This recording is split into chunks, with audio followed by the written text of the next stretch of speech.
December 5న release కానున్న పుష్ప 2 సినిమాపై భారీ అంచనాలున్నాయి. ప్రీ రిలీజ్ బిజినెస్ ఏకంగా 1000 కోట్లకు పైగా చేయగా బాక్సాఫీస్ దగ్గర 1000 కోట్లు ఈజీగా రాబడుతుందని అంతా ఫిక్స్ అయ్యారు. అయితే ఈ సినిమాకు ఐకాన్ స్టార్ అల్లు అర్జున్ పారితోషికమే ఇప్పుడు ఓ సెన్సేషన్ గా మారింది. గతంలో పుష్ప 2 కోసం బన్నీ 100 కోట్ల రెమ్యూనరేషన్ తీసుకుంటున్నట్టుగా వార్తలు వచ్చాయి. తాజాగా ఫోర్బ్స్ లిస్ట్ ప్రకారం దీనికి రెండింతలు ఎక్కువగా ఉంటుందని తెలుస్తోంది. భారతీయ సినీ పరిశ్రమలో అత్యధిక పారితోషికం తీసుకునే హీరోల జాబితాలో అల్లు అర్జున్ మొదటి స్థానంలో నిలిచాడు. తాజాగా ఫోర్బ్స్ విడుదల చేసిన టాప్ 10 జాబితాలో స్టార్ హీరోలను వెనక్కి నెట్టి అగ్రస్థానంలో బన్నీ నిలిచాడు. ఫోర్బ్స్ మ్యాగజైన్ టాప్ 10 జాబితా ప్రకారం అల్లు అర్జున్ పారితోషికం 300 కోట్ల రూపాయలు అని పేర్కొంది.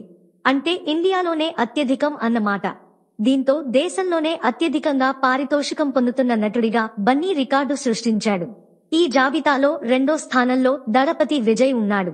విజయ్ తన 69వ సినిమా కోసం 275 కోట్లు తీసుకున్నట్టుగా పేర్కొంది. షారుఖ్ ఖాన్, రజనీకాంత్ 150 నుంచి 270 కోట్లు, అమీర్ ఖాన్ 100 నుంచి 175 కోట్లు, ప్రభాస్ 100 నుంచి 200 కోట్లు, అజిత్ 100 నుంచి 165 కోట్లు, సల్మాన్ ఖాన్ 100 నుంచి 150 కోట్లు, కమల్ హాసన్ 100 నుంచి 150 కోట్లు తర్వాతి స్థానాల్లో నిలిచారు.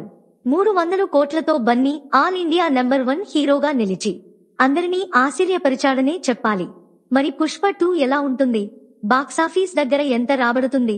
బన్నీని ఈ సినిమా ఏ రేంజ్ కు తీసుకెళ్తుంది అనేది తెలియాలంటే డిసెంబర్ 5 వరకు ఆగాల్సిందే.